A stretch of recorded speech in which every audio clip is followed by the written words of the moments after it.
Welcome back to our panel discussion, The Modern Federal Threat Landscape, sponsored by Blue Coat on Federal News Radio 1500 AM and federalnewsradio.com. I'm your moderator, Jason Miller. Our guests today are Harry Bazwada, the CIO of the Army PEOEIS, Todd Scharf, the Chief Information Security Officer from the Securities and Exchange Commission, Chris Kinahan, the Treasury Department's Security Operations Center Director, and Aubrey Merchant, the Security Director from Blue Coat. Gentlemen, before break, we were talking a lot about what the threat landscape looks like. And I want to go back to something that Harry said, because this was fascinating, and it actually elicited some good response from the panel. Your attack surface issue, 435 to 11 regional ones. Now, maybe that's not a one-to-one here, we're not going from 435 to 11, but you are obviously looking at the number of areas or ways that people that bad actors can penetrate your network, and you're definitely reducing it. Talk a little bit more about what the process is and what really you're going to end up with. Okay, so the idea of from 435 to 11, it is hard when you have 202 some odd bases and 30 plus networks in the Army, and how do you defend them well? And if you have to put best of breed products at each location, this will be actually unaffordable. So we decided that to regionalize and virtualize the security stacks at 11 locations, CONUS, and there will be over 25 probably around the world. The idea is to, why not, we got 18 different vendors, take best of breed of products and put them together. I think there are about 18, if not maybe even a few more. We can always add easily to the 11 locations than 202 locations. So it's just a pure, both technically, economically, operationally, it's better for us to have a talent at few locations also to manage all those and train them to recognize the threats as well. And it's the next thing is also we have deployed additionally analytical tools and now adding so we can do real-time correlation, and the feeds can be provided to our partners at US Cyber and other cyber command entities within the services.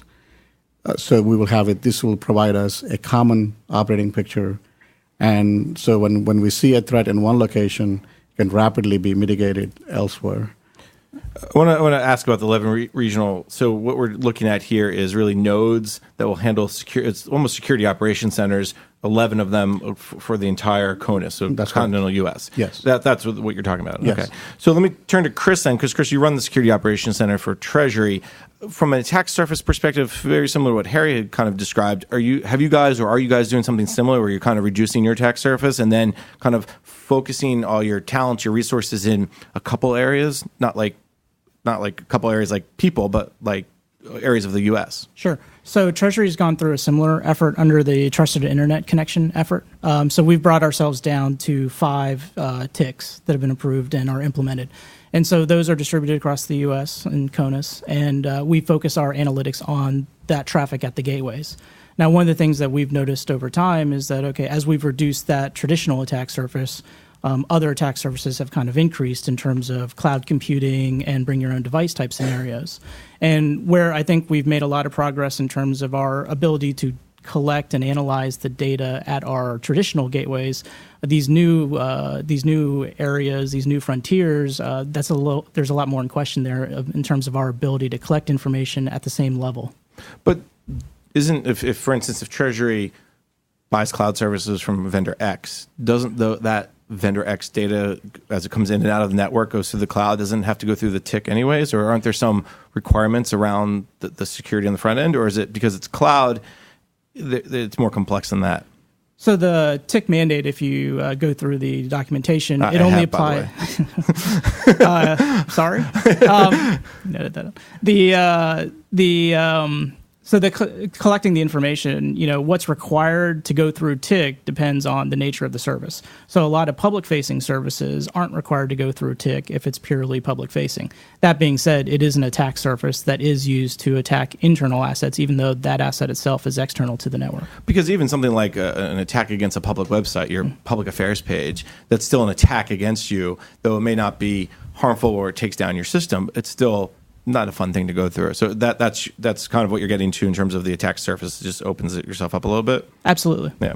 Todd, from an SEC's perspective, you guys also obviously fall under the TIC initiative. How are you dealing with the attack surface issue?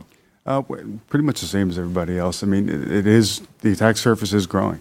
I mean, the cloud computing, as we discussed, plus the expanded telework capabilities, that becomes a big challenge, and you got to be much more strenuous on what you're allowing into the environment from a remote access standpoint, and that you know what's coming in, that's properly configured, it's got the right controls in place. On the TIC side, we are our own trusted interconnection access provider, and we do also use some cloud services, but again, those are publicly facing, and it does become a challenge. There's some, obviously some activity going on in that environment that we're not, privy to and collecting as we are in our other tools. And that's something we've got to pursue a little further from a contracting standpoint on how to get those metrics to us on a more regular basis. You set me up perfectly for the segue to Aubrey.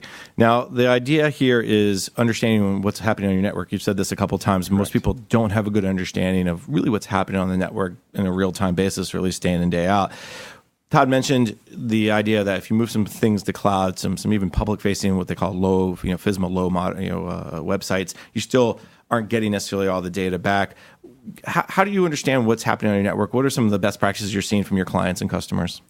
So, there are many folks out there that are utilizing next-gen firewalls, and part of the claim to fame about next-gen firewalls is that they have the visibility to provide you with details on hundreds, if not thousands, of different applications, right? So you have the ability to set policy controls on who can access Twitter and other social networking applications versus what FTP sites they can log into. What they're missing, however, is really this kind of ability to implement sort of an inverse rule. So, being able to get alerts on, say, outbound SSL activity that may not have been preceded by a DNS lookup, for instance. Is that traffic malicious? Is it not, right? So what we're really finding is that we need better tools, again, sort of getting back to the visibility bit, to be able to understand, what's happening at the flow level. And I think the data that's available to us traditionally is not very rich. So you think about what sort of security analytics we might be able to glean from, say, NetFlow data. We can get details on source dest IPs and maybe some information about the application itself. But what we really need to have is more, richer flow data that would be able to, say, associate file names and URLs and, MIME types and browser types and what have you with actual network activity so that we can get that full context. Is that just what you're talking about is the next step toward continuous diagnostics and monitoring, or is it something beyond that? Well, there was a couple of mentions now about, better analytics, and I think that's what it's really driving to. You mentioned about structured and unstructured data. I thought that was right on key in that, we need to be able to collect this data to get better analytics, because what we have today, I think, is, depending on where you're sourcing it, I suppose. I don't want to speak out of school, but depending on where you're getting those analytics generally, COTS products are probably not going to be able to provide you with that level of detail. Chris, you're shaking your head a little bit. You must experience this. Yeah, so we've noticed the same type of problems, right? Commercial tools are very good at collecting certain types of information, but there's always a gap. And so that's where our combination of open source and even custom tools that we've built are to collect additional information so that we can do those analytics. And going back to other points, the structured and unstructured data is an absolutely key thing. That's a program we've had in place for a couple of years now in terms of having a Hadoop cluster for unstructured data and a more traditional relational database for the structured stuff. Is unstructured becoming, you hear a lot about it, and not just you hear a lot about it in the big data question, but now when you add security to the big data question, it becomes even more complicated. Is that you're using the Hadoop cluster to deal with the unstructured data? Can you talk a little bit more about that a little bit? I know it maybe gets into some sensitivities, but can you give us maybe a little broader look at it? So I'm not a database expert in any way. First thing I'll say as a caveat. But from a structured database standpoint, when we get in the normal traditional audit logs, those are pretty structured. They're very definable. And so if you fully optimize those and you spend the time optimizing that, you can actually get some very good returns there. Now, there's other data sets that do come in with regards to some of the email traffic and some other things where it doesn't fit into that relational model. And that's where we've brought in some unstructured databases to be able to handle that in a much more distributed manner than a normal traditional database would. Fascinating. Let me move over to Harry for a sec, because I think this kind of fits into where you said in the very beginning of the conversation when you talked about some of the policies, for instance, around the source code, because obviously it goes back to the data, what's happening inside the application, what's happening inside the network. Can you talk a little bit more about that policy and how it works? And what are you really looking at? Are you looking at the actual source code or what? Okay. Yes. So the tools we're using currently, we want to make sure, even though may have deployed systems in the battlefield before, with the ATOs, authority to operate, et cetera, before, we have decided in the past we should have humans actually looking through the code and saying, hey, what are can you find these SQL injection errors, this and that? It's very hard to pick off all those. Now we have automated ways there are tools out there that allows you to do that.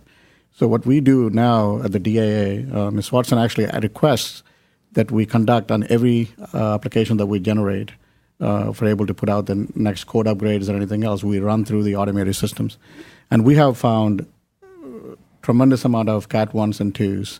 And we said, you're not going to be allowed to be deploying these things until you fix them. Even some systems we may have found previously deployed, we have taken the ATOs back and said, we'll be getting 1 month IATO, interim authority to operate, and force them to come back to us quickly with upgrades. Until we're satisfied, we do not give them authority to go back out on the longer term.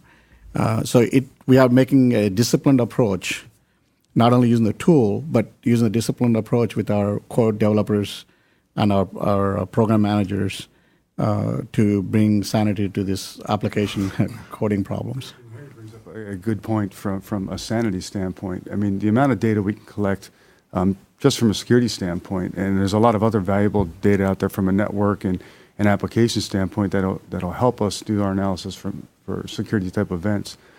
But just that pure volume and amount of data is it's out of control. So it's getting the right tools in place. And I'm a big believer in, don't buy tools just to buy tools and put them in place.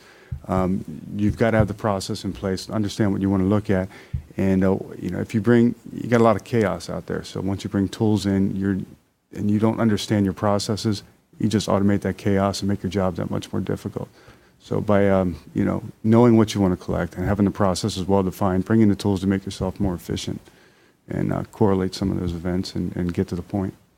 You said something at the very end there. Know what you want to collect, Aubrey. That's really the key here. What question are you trying to answer? That's exactly right, and I think the point that you just made about the data. That's something that we certainly have been seeing, and I've been hearing for years and years. I mean, it really gets down to trying to have better signal to noise, right? I mean, we've got so many logs coming from so many different places that it's, being able to correlate that information into something that's really meaningful is very, very difficult. So, being able to maybe detune some of those loggers and some of those SIMs potentially, and being able to better correlate that activity, those, say, high value alerts, let's say, with what's going on in the network, I think is going to be very, very important. And the way you're going to do that is with better analytics. And I want to get into the analytics conversation, but one of the things that I think as you were going through the ideas here is, what do you do if you detune one of those analytical logs and it was the golden shovel or the golden right. geese there? I mean, you're going, what am I missing? And it's the whole you don't know what you don't know. So if you tune something out, how do you deal with that? So it really gets down to, again, I mean, it all comes back to visibility and being sure about what it is that you're seeing on the network. I mean, more so than just doing, say, DPI based on byte classifiers, but actually implementing protocol parsing capabilities that allow you to absolutely understand what protocol it is, not just because I saw something go out the network, but because I saw something valid come back to that response. So once you have that sort of capability built into your platform, then you have the ability to precisely extract, attributes, metadata, if you will, about what's happening on the wire, and then you have a good basis for some analytics. Let me turn to Chris real quick, because you run the Security Operations Center for Treasury. Are you able to kind of balance that need for all this data against that need to, I can't deal with all this data and I got to really focus or as Aubrey said, tune into what really matters? Yeah, to a certain degree. We're firm believers in more data is better. And so we one of the things, going back to our original points about the adaptability of the threat, We've always felt that, hey, even if the information isn't useful today, we're not sure if it'll become useful tomorrow because they're going to adapt the way that they're attacking us. And so we've actually spent more time focusing on the ability to analyze large data sets as opposed to the filtering down of the data sets to only things that we think are useful right now. And as far as analyzing, are you still overwhelmed by how much analysis you get from it? Or are you able to kind of parse through that as well because you're looking for specific highlights or specific signals or signatures? So you have, it's a combination of both. We're very big on automation, so we try to automate as much as possible. But it always comes down to a human analyst, and that's really where, yes, you can be overwhelmed at times. Todd, same thing. I mean, you were seeing very similar things, and you talked about training and making sure people understand. Going back to the beginning of the conversation, is that the human piece, the staffing piece, is still the factor that you got to really rely on the most? It's staffing is a huge part of it. I mean, there's always going to be that human aspect. If we could automate everything, you're going to see a lot of false positives and spinning people out of control when it's not necessary. You know, some of the major parts of collecting this data is being able to assimilate it, and you've got to be able to detune, as you said. But it's a risk management approach. I mean, all the data's there. It's handy to have it, especially if you can go back and you have to investigate or research something. But if you can perform proper risk management and identify those that are meaningful, your risks today are going to be different from tomorrow, from the next day. And it's being able to establish that risk posture and then adjust your metrics as necessary to deal with that threat. Go ahead, Harry. Yeah, one of the things Todd brings up a good point. The idea of having the talent pool is, I firmly believe in, if I have a Blue Coat product, I should get Blue Coat experts on there. Because who would know better on that stuff? So we can mitigate these false positives and other things quicker. So similarly, the tools that we use, I try to target having the experts from their organization come and be part of us. So I don't have to train somebody. I don't have to depend on when they leave, got to go get somebody. I can rely on the company itself to get the better talent pool. So it helps a great deal. You have not only the tools, I agree with you, you have to have the talent to know how to discern between the things that are false positives and other things. Yeah. All right, good thought on the talent piece. We talked a little bit about predictive analytics. We're going to take a break. When we come back, we'll talk a little bit more about predictive analytics and dealing with the big data and cybersecurity issue. You're listening to the panel discussion, The Modern Federal Threat Landscape, sponsored by Blue Coat on Federal News Radio 1500 AM and federalnewsradio.com.